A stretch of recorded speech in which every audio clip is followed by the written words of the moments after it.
Nesse vídeo de hoje eu quero falar um pouquinho com vocês sobre o planeta Terra. Vamos estudar um pouco sobre as suas camadas, sobre a presença e formação e os tipos de rochas, sobre os fósseis e sobre solos. Então, se você quer aprender um pouquinho mais sobre esse assunto que é tão interessante, mergulhe com a gente nessa aula de hoje. E se você gostar do nosso vídeo, você pode curtir o nosso vídeo e se inscrever no nosso canal.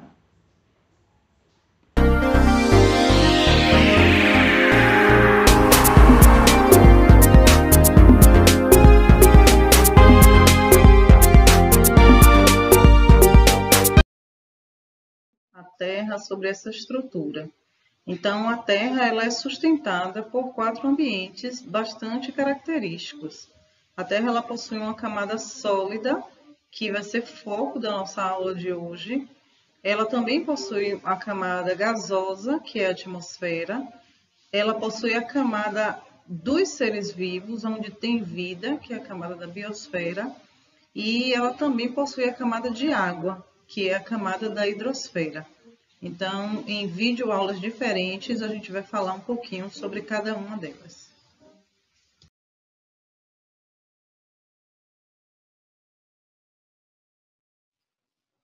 Então, vamos começar a falar dessa camada sólida da Terra. Então, a Terra, o planeta Terra, ele é um planeta terroso, telúrico, ou seja, ele é um planeta sólido, assim como Mercúrio, Vênus e Marte também são planetas sólidos. Ele é composto por rígidos blocos que são denominados de placas tectônicas. Essas placas tectônicas elas vão integrar a litosfera e são divididas em placas oceânicas e placas continentais. A litosfera é aquela camada que compreende a superfície da Terra, chamada de crosta terrestre, e também a parte superior do manto. Essa litosfera ela vai ser formada então por rochas e por minerais. Então a Terra ela é formada por 3 camadas: é a crosta terrestre, o manto e o núcleo.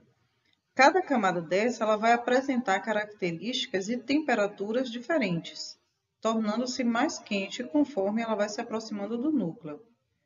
O homem ele nunca conseguiu chegar no núcleo da Terra, mas os estudos sobre essas estruturas internas do planeta hoje é possível por causa dos geofísicos.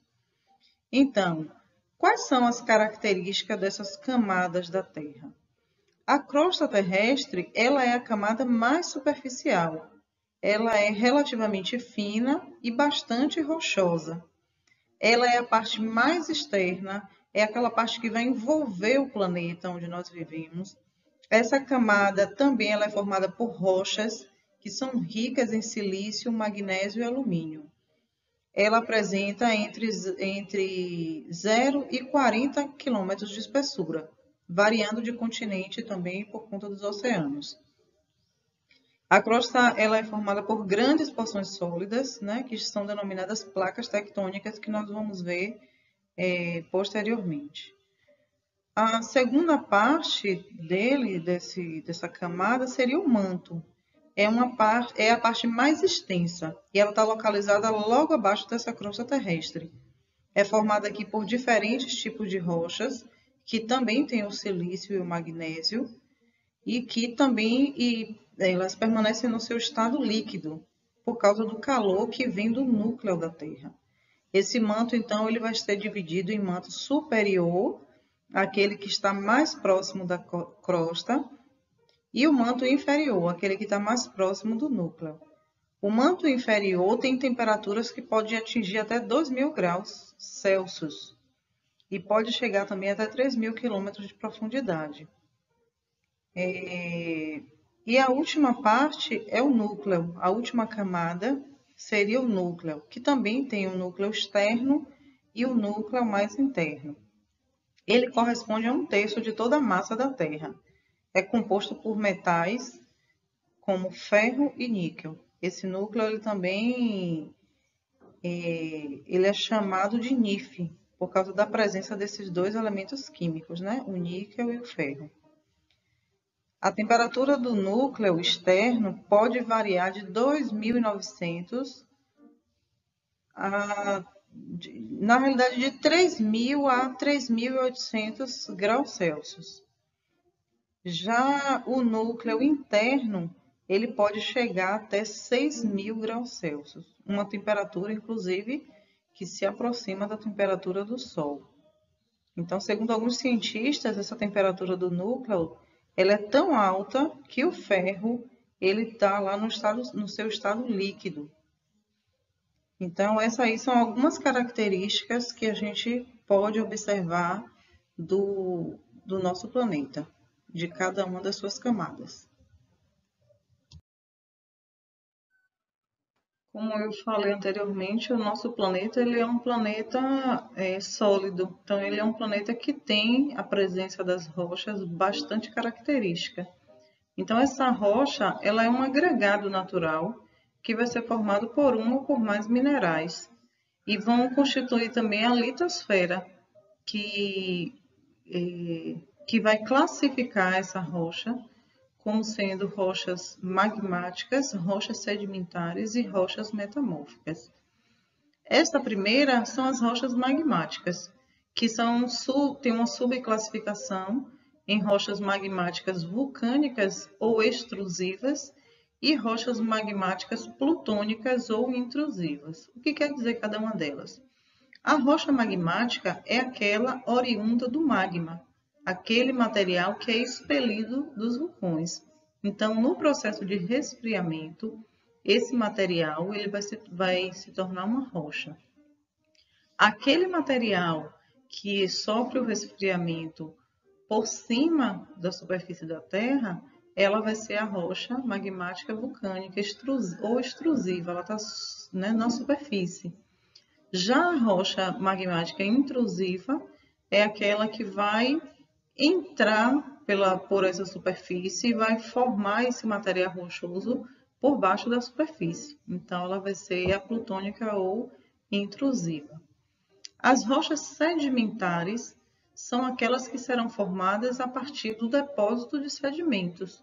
Então, ao longo do tempo e da ação e do intemperismo e de fatores que vão fazendo com que esse agregado vá se formando, nós vamos formando então as rochas sedimentares. Elas também são chamadas de rochas estratificadas, que dá uma ideia de formação de camada, né? Uma sobre a outra, porque é assim que esse depósito vai acontecendo. Já as rochas metamórficas são aquelas que vão sofrer transformação. Ela tinha uma rocha original, sedimentar, por exemplo, e ela passa por algumas transformações, então ela vai ser chamada de rochas metamórficas. Vamos ver alguns exemplos.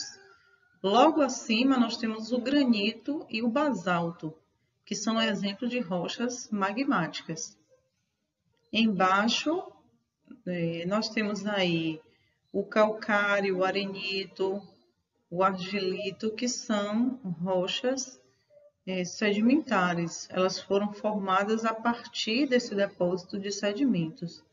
E a partir do metamorfismo, a partir dessas transformações, algumas rochas elas vão originar rochas metamórficas, como por exemplo, o arenito formando o quartzito, né? Ou o granito formando o gneiss.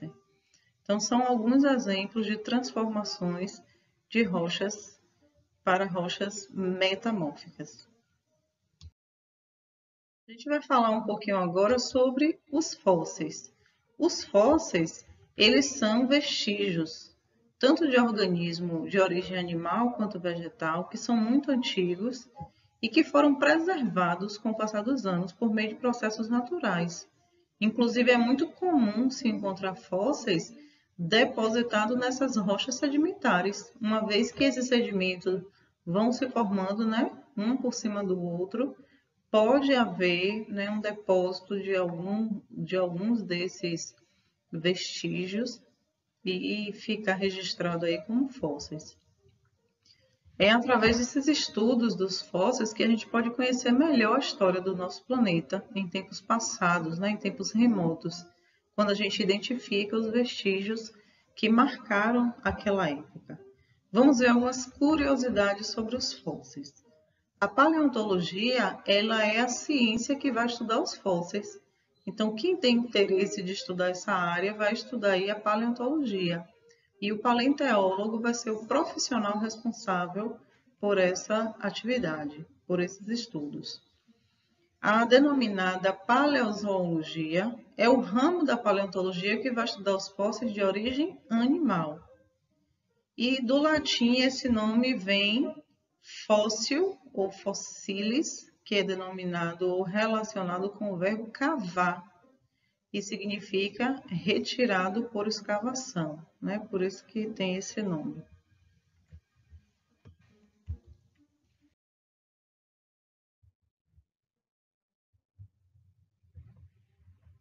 Vamos lá agora falar um pouquinho sobre as placas tectônicas.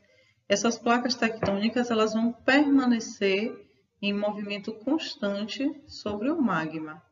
E essa movimentação vai ser responsável por abalos sísmicos, que são os terremotos e os vulcões. Então, quando ocorre o movimento dessas placas, automaticamente na superfície a gente vai sentir através desses abalos e vulcões. Então, a gente tem aí as falhas que são transformantes, é aquela criada por duas placas. Elas se deslizam de um lado para o outro, e um exemplo dessa falha é a de San Andreas. Uma outra placa é a placa convergente 1. Elas são as placas que vão uma ao encontro da outra. Os Andes é formado, por exemplo, por elas. Então, a gente observa na imagem do lado a representação esquemática de cada uma dessas falhas que eu estou acabando de falar. As placas divergentes são as únicas que se afastam. Então, pela falha aberta na crosta, pode escapar o magma, dando origem assim às ilhas vulcânicas. E a última são as placas convergente 2. Quando essas placas elas têm a mesma densidade, elas fazem o movimento dessas placas convergente 2, ou seja, elas vão se chocar e vão se comprimir. E isso vai trazer algumas consequências. O Himalaia, por exemplo, ela é exemplo de formação a partir dessa placa convergente 2. Além das rochas, o nosso planeta ele também é constituído por solos. Esse solo é a camada superficial. Ela é formada basicamente por aglomerados de minerais e pela matéria orgânica e serve como fonte de nutriente para as plantas. Então, é no solo que a planta se sustenta, que ela absorve os nutrientes necessários para o seu desenvolvimento. Nós temos aí o solo arenoso, que é um solo rico em sua maior parte na areia. A gente tem o solo argiloso, que é um solo que é rico na argila. A gente tem um solo umífero, que é o solo da terra preta, aquela terra fértil, bastante rica em humus, material que é feito a partir da decomposição de alguns seres. Nós temos aí o solo da terra roxa. Esse solo, ele é um solo avermelhado, um solo também fértil, e ele é resultado da decomposição de rochas que são basálticas. E temos aí o solo calcário, que é um solo rico, muito rico em cálcio.